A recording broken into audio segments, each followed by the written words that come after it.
One of his men is a highly respected New York attorney, Lucas A. Ferrara. The other is a self-proclaimed man of the people, known as Mert Roberts. Their aim is to discuss the hottest issues impacting our city, state, and nation. Fasten your seatbelts.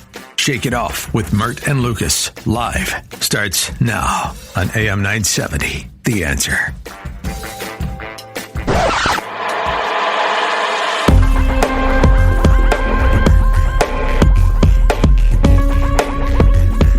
Interesting choice, Alex. What's that one called? All right, this is called Fake World Master by Nazar Tino. Interesting. Feel like I'm at Club Shake It Off tonight. Yeah, where's Sampolino when you need him? Exactly, right? She's been called worse. Our next topic, the person we're going to be talking about, of course, we're talking about none other than Jasmine Crockett. She didn't just enter the 2026 Texas Senate race, she detonated into it. Mert, within hours after the Dallas Congresswoman fired her paperwork to run for the Senate, the political class was vibrating like a cheap motel bed with a quarter stuck in it. I mean, Republicans reacted like kids who woke up early on Christmas morning and found out that Santa brought them a PlayStation, a pony, and a lifetime supply of Democrats in disarray. No one was more excited than House Speaker Mike Johnson, who practically levitated at the press conference. He said, ready for this, Mert? I'm absolutely delighted that Jasmine Crockett is running for Senate in Texas. He said, rubbing his hands together like a cartoon villain warming up. I think it's one of the greatest things that happened to the Republican Party in a long, long time. Mert, that wasn't normal political commentary. This is the kind of reaction you give when your enemy accidentally locks himself in a porta potty during a hurricane. But thank you, I'm here all week. But Johnson wasn't done. He added, with the sincerity of a man who's never met a microphone he didn't want to weaponize, I want her to have the largest, loudest microphone that she can every single day. Translation, please God, let her talk more. What do you think? What do you think, Mert? Jasmine Crockett for Senate? Well, I think that's an obvious tactic to try to seem like you're not terrified, you're not scared, you're not freaking out that she might. Well, that she's not. It's not might anymore. She is in this race. I think they're terrified of what she's capable of doing. Do you think so? I don't think so. Because she has the platform, she has the popularity to really set some things on fire in Texas. She can really blow that whole thing up and turn that state blue. She could really do some powerful things because all it takes is for her to refine her message just a little bit. All she has to do is refine it so that she doesn't alienate white people. If she can just refine her message and get white people who are poor, there's a lot of poor white people in Texas. If she can get them to understand, I'm here to support you too. I'm trying to keep entitlements, and these Republicans are all about tax breaks and taking stuff away from you. If she can put that message out there, she could be a very dangerous candidate. But what I think this guy, who was this guy who was so happy that she was entering into the... Speaker Johnson. I think what he's hoping happens is that she keeps on playing identity politics, because we know one thing, Kamala kind of played identity politics and it kind of backfired on her because she didn't get the female support, she didn't get the black support that she thought she might have gotten. But you don't think she's a flawed candidate? I think she's a flawed candidate. If she tries to lean too much into I'm a black woman, and black all the. If she keeps up with her shtick, yeah, I think. And the different voices, right? I mean, listen, I'm not concerned about the different voices. I'm just concerned with if she's trying to win. I'm not talking about. I mean, it's perfectly fine to say she's a proud black woman, but you got a lot of white people out there, Hispanics out there, who are uncomfortable with that. And if your position is going to be, I don't care about them being uncomfortable, well, then you shouldn't think you're going to seriously have a chance of winning. But if she seriously wants to win, she needs to modify and come to the center because she has the personality and the platform to do that because she's going to be more popular than any candidate in Texas, and she's going to have more visibility. That's not her shtick, okay? And if she shifts, it's going to look so insincere. And I mean, you got to take a look at some of her clunkers from the past, which gives you a view and some insight into the lady. She called Texas Governor Greg Abbott Governor Hot Wheels. Yes, she said it. It's documented. Abbott, by the way, is disabled, uses a wheelchair, and he didn't find it charming. Did you think that was funny? Say that again? She called the Governor Hot Wheels. I mean, look, as two people with disabilities in the room here, I don't think it is funny. I think it was a stupid remark and very insensitive. And look, we all want to get rid of the political incorrectness. We all are for political incorrectness, but that took it too far. Yeah, and no, she's a little crazy. That's the point. She declared, when I see ICE, I see slave patrols. Slave patrol. Come on, Mert, how do you justify that? Well, if you just seen what happened with ICE. That's not slave patrols. That's a whole different. What happened in Minnesota? Well, hold on a second before you're trying to cut me off there, so I can't get my point off there. Just listen and let me get it out there. If you just seen what happened with ICE, even if it isn't a slave patrol, it is still a black eye on the whole ICE movement. So it would fall. That's not what she said. She said it was a slave patrol. Let's stick to what she said. I don't care. I'm not. You do that. I don't have to do that. You can stick to what she said. Well, that's her comment. That's her comment. But I'm not going. I don't have to play that game because I'm not going to let you define the rules. Because you're trying to define the rules of how people think.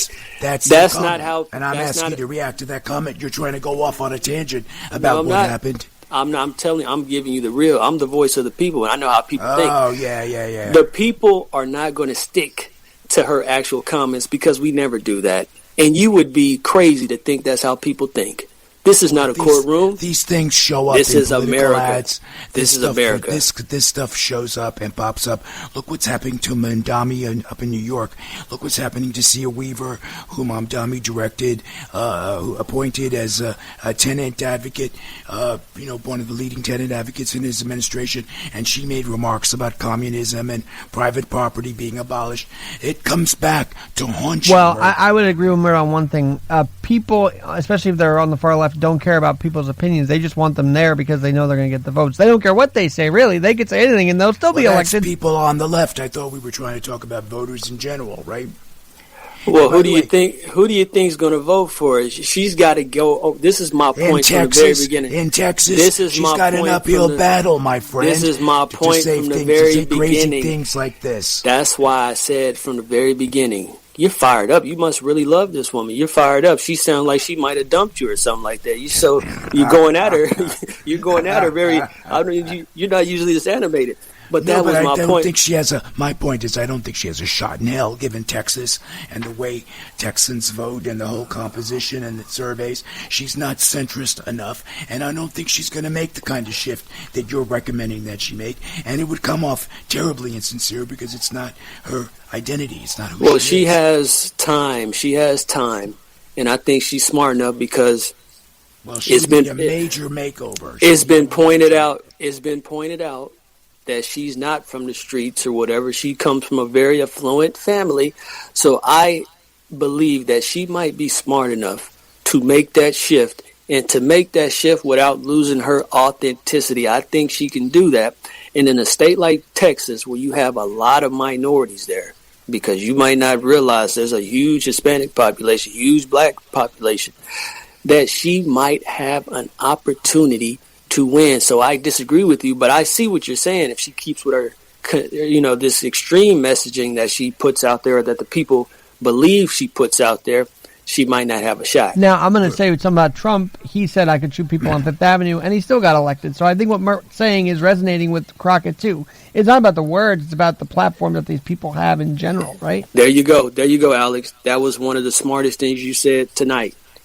But that's exactly what I'm talking about, what he just said. Nobody's looking at Trump saying, oh, well, we're going to take him at that statement and everything else that we agree with, we're going to throw it out. No. They love the man. They throw it in his face all the time. And it doesn't have any effect because his supporters love him. That's and right. when she said that ICE is driving is like a slave or whatever she said, her supporters agree with that. And this latest tragedy is in line with that. And she might be able to get some people who might have been on the fence to sway to her side because they say, wait a minute, we're all for, ICE rounding up illegals, but they're killing white people now. Now I feel scared. So well, it's a little more you never know. Than that. It's a little more complicated than that. You're talking about what happened with the lady in the car that allegedly ran over an ICE agent. Come on, it's a completely different scenario. We're talking about Crockett. You would think that, but that's not how it works. Those scenarios can be combined. If you get the right editor and the right messenger, you can loop all that stuff into one big narrative, and it can work in your favor. So don't underestimate the power of editing and crafting a well-crafted story. She could do that. And she can use other topics. Go ahead, Alex. Now, the three of us could think she's dumb as a box of rocks because of what she says. Well, I don't think that. Yeah, I have a question. Look, she's got to be very smart. She's a lawyer, and she's won her seat. She's very savvy. I think she's savvy. What's your point, though, Alex? What were you going to say? We could look at her as dumb, but the point is she's a leading Democrat Party person right now. That's the point. I don't think she's dumb. I just think she's blinded by her agenda and her shtick. She's got a shtick. And by the way, Texas has not elected a Democrat, Mert, and you should know this because you hail from the state of Texas. I ain't lived there in almost 25 years, so I don't know anything about Texas politics. You just came back from Texas, did you not? I mean, I didn't go to read books on who's elected. I was just visiting. Okay. But Texas hasn't elected a Democrat since 1988. And she insists she can break it. I think that she can somehow win. I think she's in denial. Yes, voters are unpredictable. Yes, Texas might switch.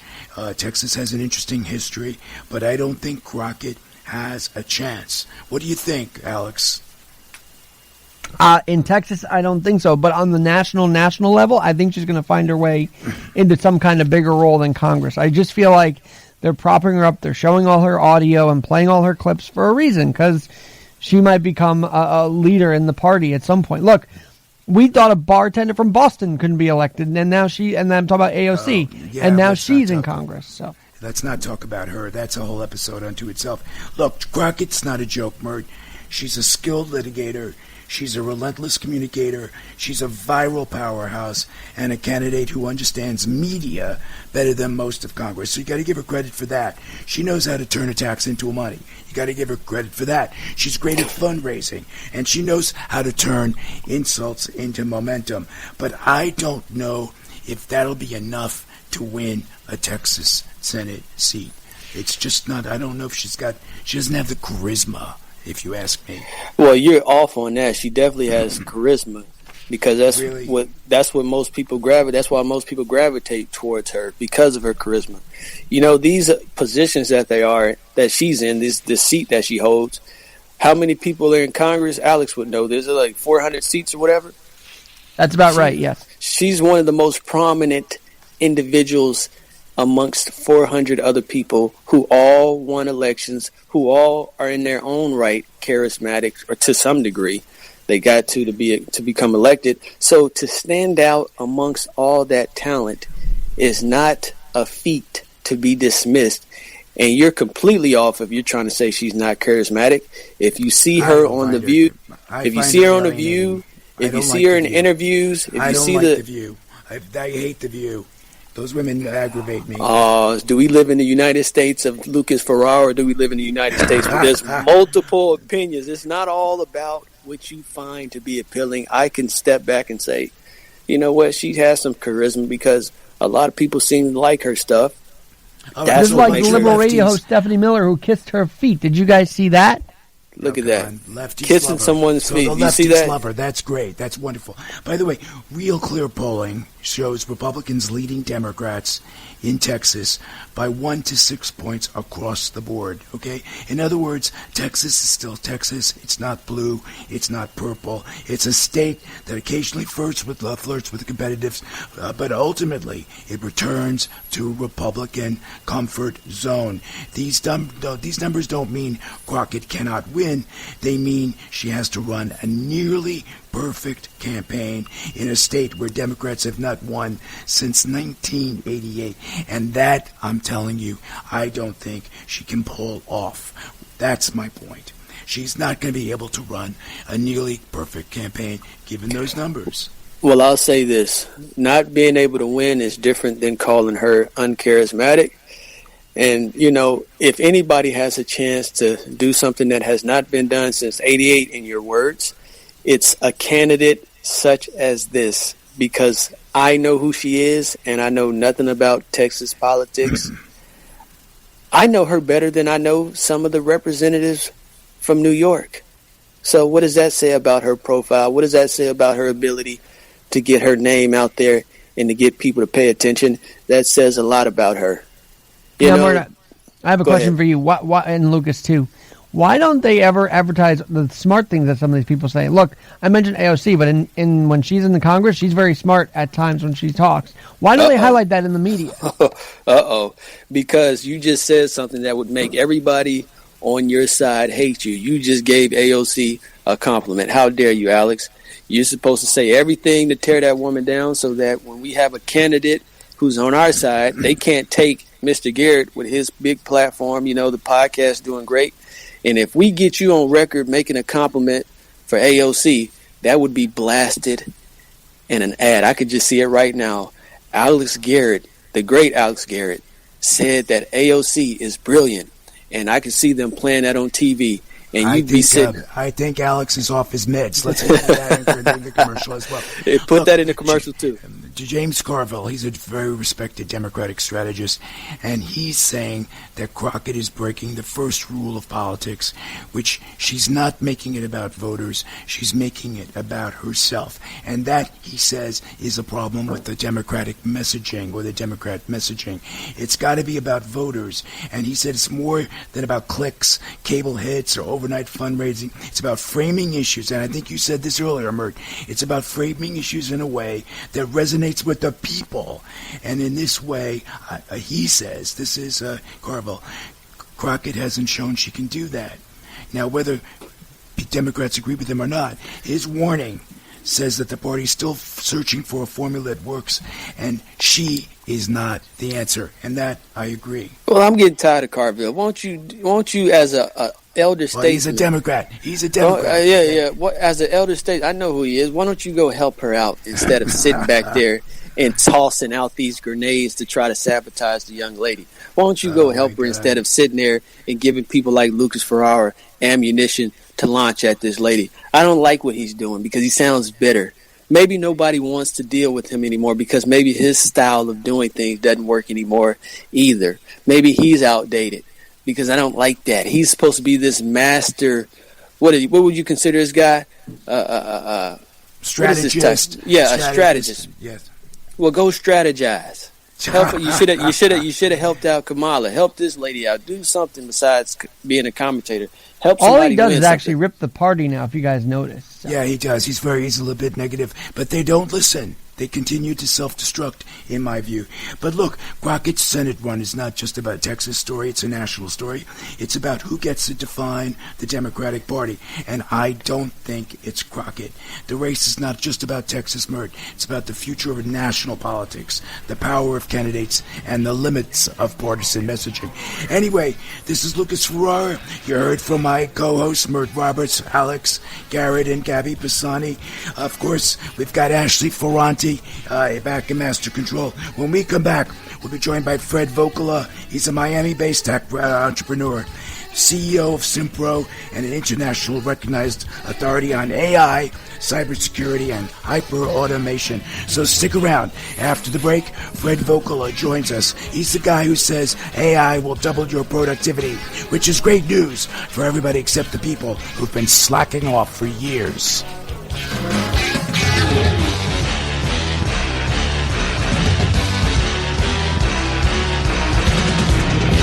Over the last 30 years, Newman Ferrara, a New York City law firm, has evolved into a national practice focused on real estate, commercial, litigation, civil rights, class actions, and other complex litigation, representing many of the city's largest property owners, managing agents, and thousands of tenants. Newman Ferrara handles some of the nation's most significant class actions and civil rights matters. Newman Ferrara at 1250 Broadway in New York City. Go online to newmanferrara.com. That's newmanferrara.com. Listen to the firm's name partner, Lucas Ferrara, every Saturday at 10 a.m.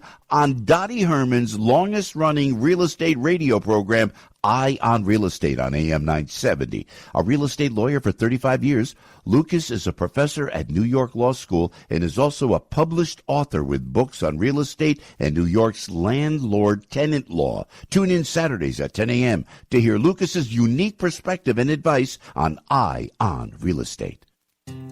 Want to make 2026 your year of adventure? Book that trip and learn a new language with Babbel.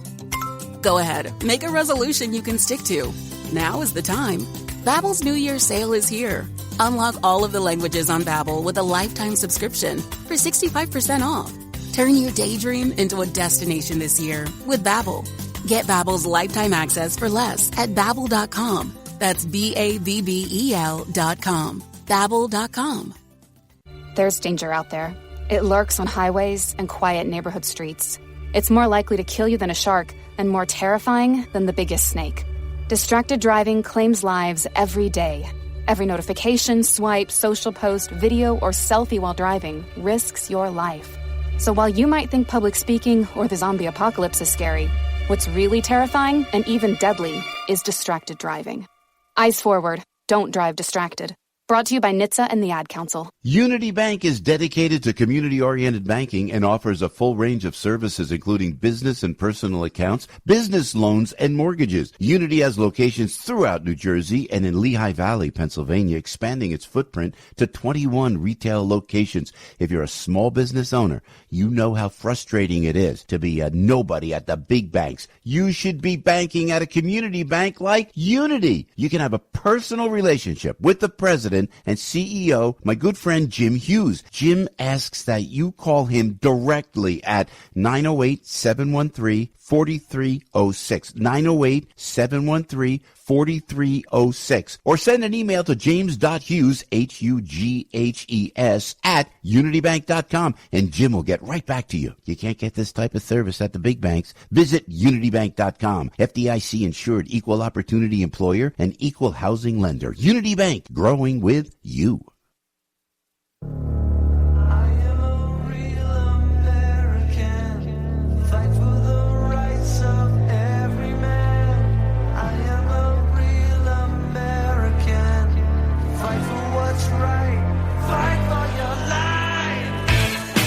Welcome back to Shake It Off with Mert and Lucas, live on AM 970, The Answer. Industry shaking out daily things. Artificial mind disrupting all their plans. Watching panic sweating in the suits and That's interesting, Alex. What's that one called? AI Revolution by Nick Panic. AI Revolution. Very funny, particularly given our next guest. Fred Voccola is a Miami-based tech entrepreneur, philanthropist, board director, serving as chairman and CEO of Simpro Group, and co-founder and vice chairman of Kaseya. I'm going to have to ask him how to pronounce that. An internationally recognized authority on AI, cybersecurity, and hyper-automation. He also sits on the board of Florida International University and chairs the Cooper Voccola Family Foundation, supporting animal, veteran, and child welfare initiatives. In his new book, The Coming Disruption, Voccola argues that AI is driving the fastest economic and organizational transformation in modern history, measured not in decades, but in months.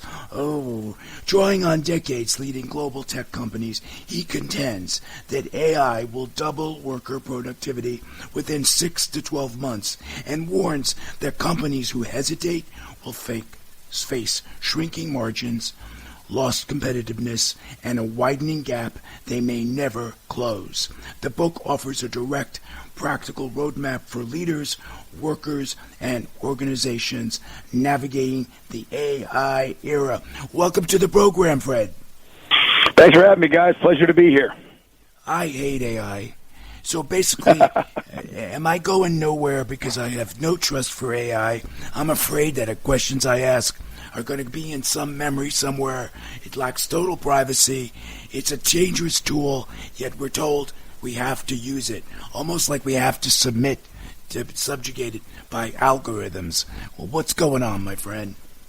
So everything you said is correct. Everything that is inputted into AI, everything that we do on our phones, every time we drive on our car, unfortunately, Big Brother is everywhere. And if we want to participate in the digital modern age, that's kind of one of the negatives to it. But you know, it is a reality. Every time that we use AI, everything is recorded, everything is kept. I don't know how much you trust these organizations to maintain privacy. I don't. So I assume everything I do on these platforms is being recorded. But nevertheless, it is probably the most significant and most powerful piece of disruptive technology in human history. And I don't mean just human history, modern history, where we're talking about computers and the digital age. I mean, if you go back to some of the most modern technological disruptions of humanity, you can go all the way back to things like the written word or coinage replacing the barter system, things like electricity, things like the steam engine, the printing press. These were massive technological advances that helped human productivity and, made human productivity substantially higher and allowed our quality of life to improve. AI is 100 times any one of them, and it's doing it much faster. So for the first time, we actually have a technology that doesn't just help people work better or smarter or faster. It actually does the work. And that is what makes AI so interesting and so powerful and such an important discussion point for us to think about, both in the business world as well as as citizens of our country. But doesn't that mean, Fred, as a CEO, company leader, that it means we're replacing humanity? We're getting rid of jobs. We're getting rid of people. We don't need them anymore, right? So the answer is yes. But there's always a but, right? Or yes with a comma. And it's interesting. If you go back throughout history, every major technological innovation has caused disruption, right? When Xerox invented the copy machine, it put a lot of people out of work. Things like that. When computers came about, or electronic printers, all these different things. And up till now, there's always been the idea that the workforce will retrain, which it has, and every technological or every major innovation that disrupted, it destroyed, and then it created a different economy, new jobs, more growth, not just in terms of output, but in the job potential. And right now we have an incredibly low unemployment rate. I think that given what AI does and the speed at which it does it, see, AI is, if you think about AI, forget the technology, forget all the fancy mumbo-jumbo of all the Silicon Valley people. Really what AI is an unlimited army of experts in every single, and I mean every single, subject matter in the world. Experts at every task in the world. And it's better at it than people. So AI is replacing let me ask you a question. work. Yeah. What's the Watch problem out, with that? Fred. This is the Murdinator. This is the Let me ask Murdinator, you, Fred. what's the problem with that? Because if we're not creating any new tasks, because AI, that's the one thing AI can't really do is generate new ideas. It can come up with new concepts that already exist and, combine stuff and might make it seem like it's new. But it can't generate new tasks, new concepts, new ideas that have never existed. It's not able to do that at this point. So if AI can just do stuff that already exists, doesn't that free us up to explore more things? It does. It 100% does. I think it's going to be it'll create about 100% productivity gain every 12 months. And to put that in perspective, it usually takes about 200 years to get 100% productivity gain out of a worker. But this happens every year. So the disruption will be massive. A couple examples. I can talk about companies that I own, I run. I've had departments of content marketing of 40, 50 people down to 3 people. 3 people. Well, let me ask you this. Do you think it would be a good idea for us to ever go to a system where people don't necessarily need to work anymore? We just have a universal income because we got all these machines that can do everything. And as somebody who's running companies, in yourself, do you ever see a situation where you're like, man, I got to lay all these people off? Wouldn't it just make sense for us to come together, all these high-level companies come together and come up with some kind of solution where let's just pay people to stay at home and the work is already done. We're making so much money. We don't need people working. Could you ever see a society that exists like that? No, I don't think so. I wouldn't want one either. I think you have to look at disruption. So if AI is automating tasks and eliminating manual tasks and replacing the work, so instead of 30 workers, you need 5. And if that happens everywhere, the opposite of that is there's no consumers to buy anything. So if we're looking at a macro level, we have some serious things to think about with society. It'd be nice to say, let's slow the pace of AI down so everyone can adjust to it. The challenge is no one around the world is going to take the lead in doing that. If we do it and China doesn't, we're screwed, right? And vice versa. So we can't. You have to keep innovating. So there will have to be solutions that we as an American society think about to maintain social order if we have 30 to 50% of white-collar workers that make up the vast majority of income tax and the vast majority of sales tax and consumption in our consumption-based economy, if they are out of work. And the jobs that they will be able to get are jobs that haven't been, quote-unquote, AI'd. So if you're a software engineer making $150,000 a year in San Francisco or New York or Chicago or wherever you live, LA, and now those jobs, you don't need them. AI can write code better. So there's 20% of those jobs available. So the 35-year-old person who's $150,000 in debt from school loans, just bought his first home 3 years ago, had his first kid, and all of a sudden large language models allow software engineering to be automated. That person has spent 10, 12 years of their career developing an expertise that isn't needed anymore. So have we ever done this in history? Have we ever done this in history where we intentionally go against human nature and slow down progress and slow down somebody else wanting to create an opportunity for themselves to become tremendously rich by optimizing something and, eliminating a cost and expense? Have we? So you're saying we've never done this in history. Why would we do it now? No, it's not that we've never done it in history. We've never done it this fast. The speed of this disruption is something that we have never seen before. So I'll give you a real-life example. Think about electricity. Electricity, I think we'd all agree, has probably been a massive net positive to society, to our economy. It allows the modern way of life. It took over 120 years for the electrification of our country to really happen. You had to lay all the wire, you had to generate the power, everything had to change. And with AI, so there are so many industries that no longer exist because of electricity, right? And so many things changed. Well, AI, if you're a book publisher, or if you're a software developer, or if you're an advertising executive, or if you're a copywriter or anything, just about every job, you can jump on right now with the infrastructure that exists and make yourself 2, 3, 4, 5 times as productive. Hey, Fred, we have to take a quick commercial break. Have no fear when we return. Fred will rejoin us. You can learn more about Fred at www.simprogroup.com. You'll also find his book, The Coming Disruption, on Amazon and the comingdisruption.com website. Stay tuned. We'll be right back after these messages. Fred Voccola will return to talk about AI, productivity, and why companies that wait are doomed.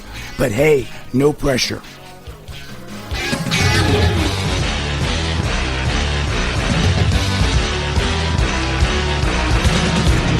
Over the last 30 years, Newman Ferrara, a New York City law firm, has evolved into a national practice focused on real estate, commercial, litigation, civil rights, class actions, and other complex litigation, representing many of the city's largest property owners, managing agents, and thousands of tenants. Newman Ferrara handles some of the nation's most significant class actions and civil rights matters. Newman Ferrara at 1250 Broadway in New York City. Go online to newmanferrara.com.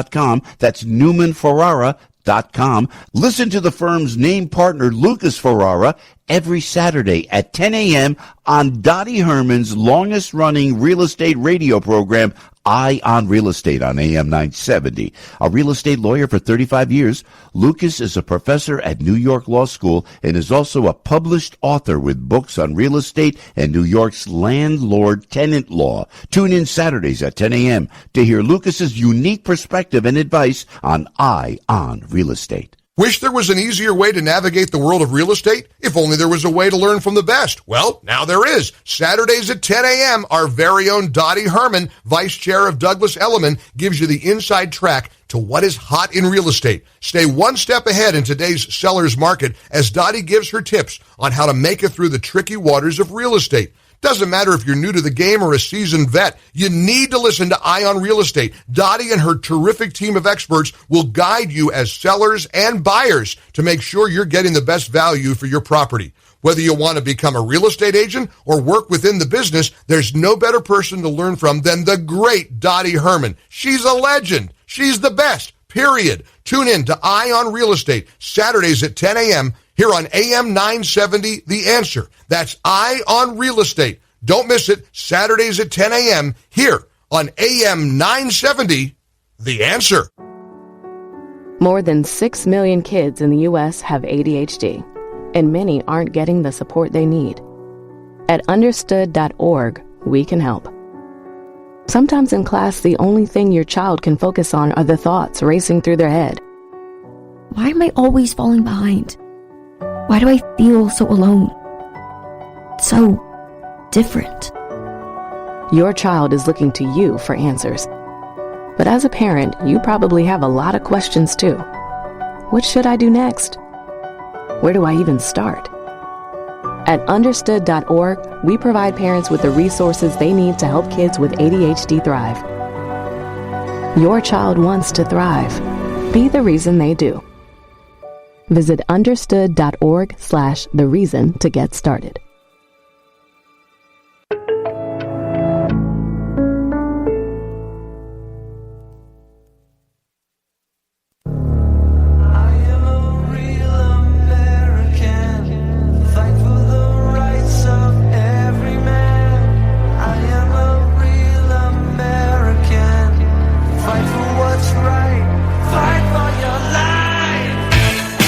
Welcome back to Shake It Off with Mert and Lucas, live on AM 970, The Answer. Welcome back. We've been speaking with Fred Voccola, who's a veteran tech leader and philanthropist whose companies have helped define the modern IT and automation landscape. In his book, The Coming Disruption, he lays out how AI fueled hyper-automation will transform industries worldwide, and he does it with the calm of someone who's already seen the future's calendar. You could learn more about Fred's company at www.simprogroup.com. simprogroup.com. You'll find his book, The Coming Disruption, on Amazon or wherever books are sold, and you could read more about the book at thecomingdisruption.com. Of course, we'll have links posted on our website, shakeitofflive.com. So did I get that right, Fred? Exactly right, man. I appreciate it. You got it right on the mark.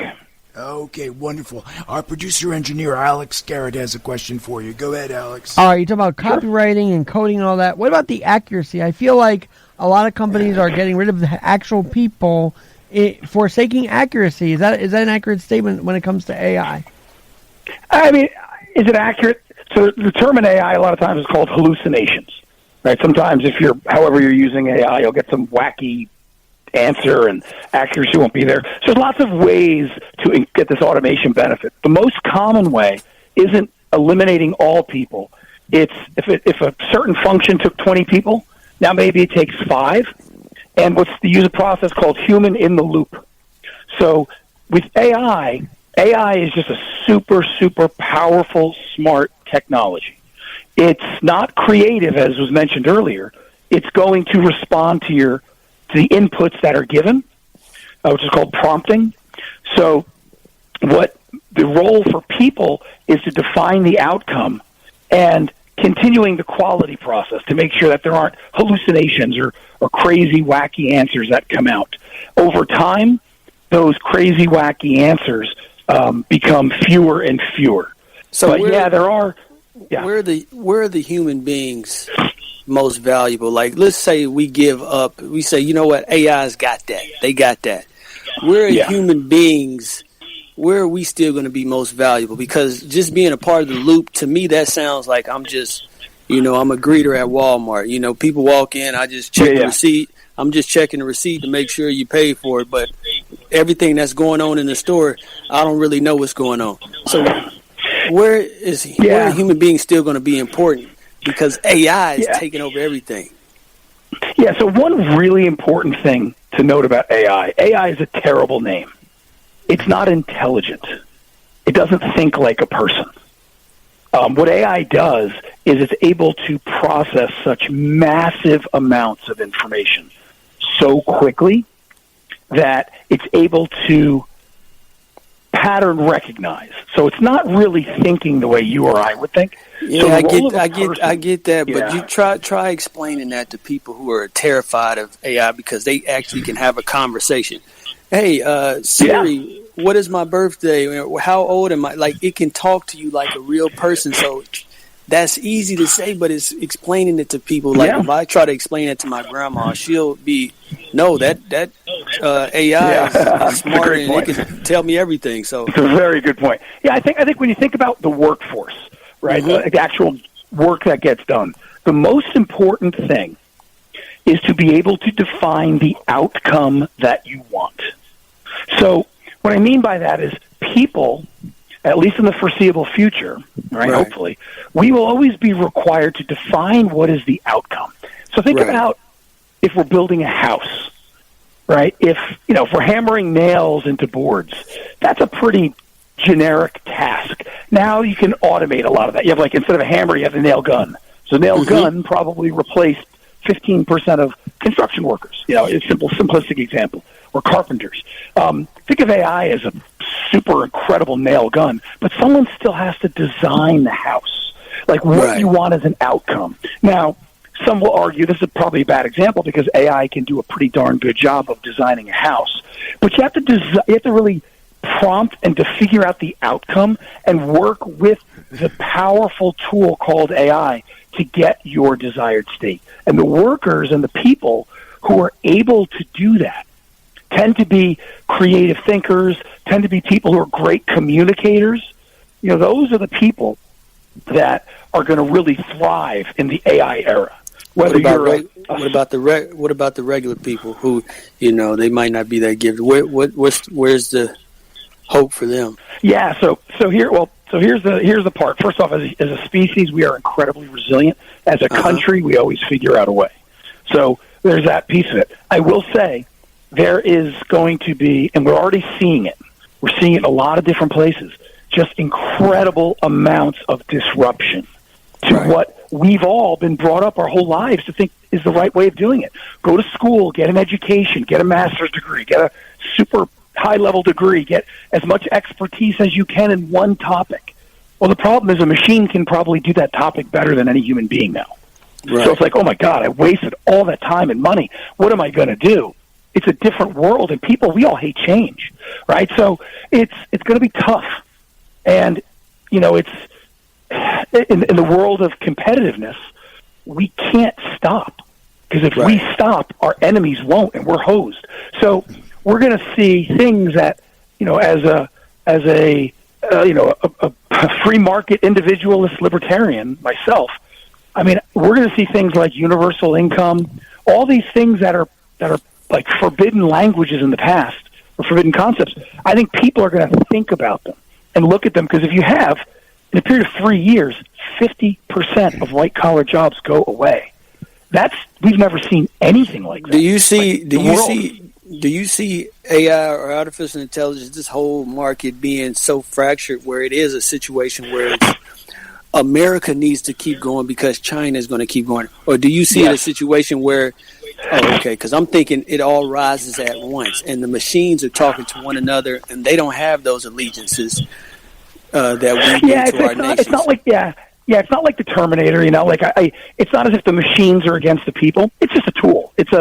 AI is a incredibly powerful, dumb, unintelligent tool. Well, until it wake up, a lot of people saying that ain't going to be the case for too much longer. It's going to wake up. I mean, maybe. It depends. But I think in the the line of sight that I think myself and most others would probably agree is there's always, again, there's always a risk of the crazy happening. But I think that, for example, if I'm an energy exploration company, and I'm exploring for energy, and I'm not using the full capability of AI, and China's companies they'll win.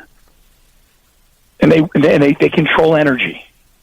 Or if we're looking at new ways of satellite communications, or in the cyber world, ways of preventing cyber criminals, or becoming cyber espionage, or doing the things that we do like we do in Venezuela.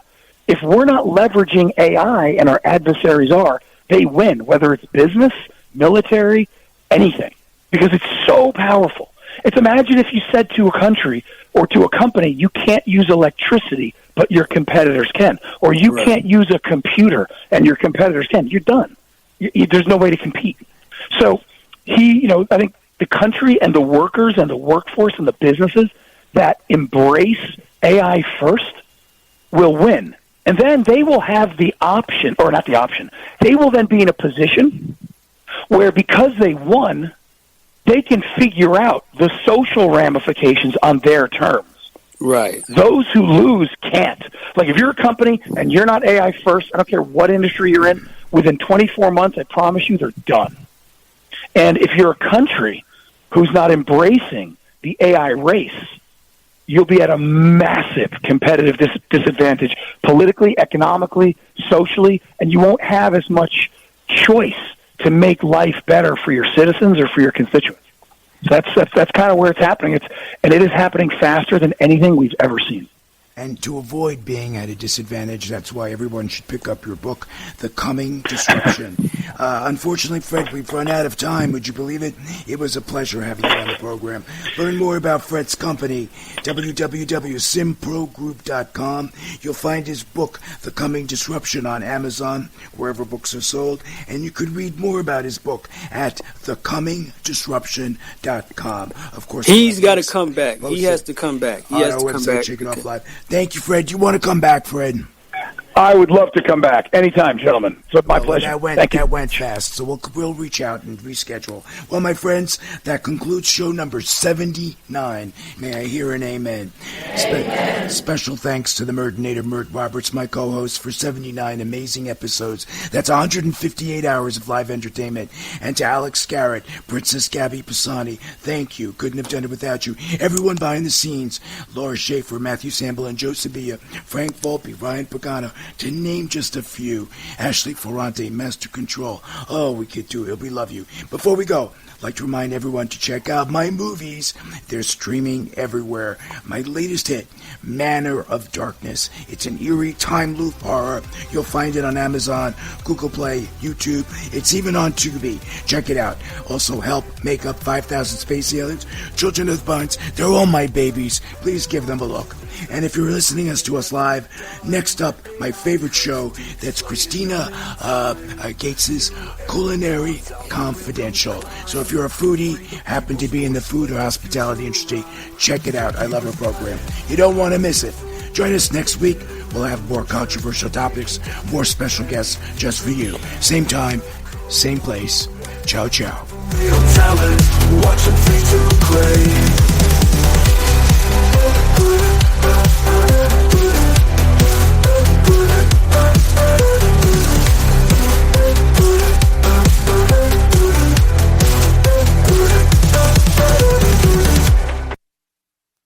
The preceding program is sponsored by Shake It Off Live, LLC. Deep aches that slow you down? Listen up. Red light therapy is something that will actually help with your recovery. The Super Palm 1050 from SunPower LED. It's a handheld red light therapy device designed to give real relief to stiff joints, sore muscles, and everyday pain. It reaches deeper than typical red light tools, so you feel the relief where you actually need it. It heats up fast, so your sessions are quick, and it's built with safety features to keep it cool and comfortable while you use it. You can use it on your back, your hips, your joints, arthritis, gout, and more. Feel better, move better, and right at home. Go to sunpowerled.com, enter promo code AM970, and get 10% off. Genesis 1-3. Let there be light. Super Palm 1050. Promo code AM970 gets you 10% off. Start feeling real relief.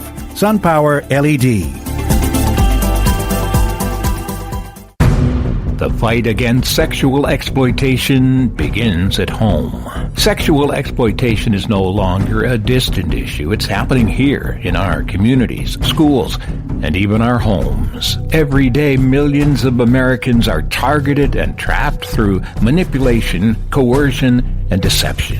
Sexploited in America, The Invisible War is a powerful docuseries exposing the hidden systems and cultural blind spots that allow exploitation to thrive, and gives a voice to the survivors and families forever changed by it. Raw, unfiltered, deeply human, these stories reveal both the devastating realities of exploitation and the extraordinary courage of those who refuse to be silenced. Sexploited in America, the docuseries is presented by AGA Media and available to everyone now at salemnow.com. Salem News Channel is America's fastest growing conservative TV network. It's an absolute crazy day. Home to the largest lineup of free speech champions anywhere, delivering in-depth insight and unapologetic opinion on today's biggest news stories. Americans aren't going to put up with this anymore. SNC brings you the news that matters, told with integrity and clarity. Watch Salem News Channel free 24/7 on your television. Stream now on Samsung TV Plus, channel 1177. Like AM 970, The Answer? Then don't forget to like us on Facebook. Interact with us. Share your thoughts about your favorite shows. Give feedback to our hosts. Share your opinion on hot topics. Learn about events and more.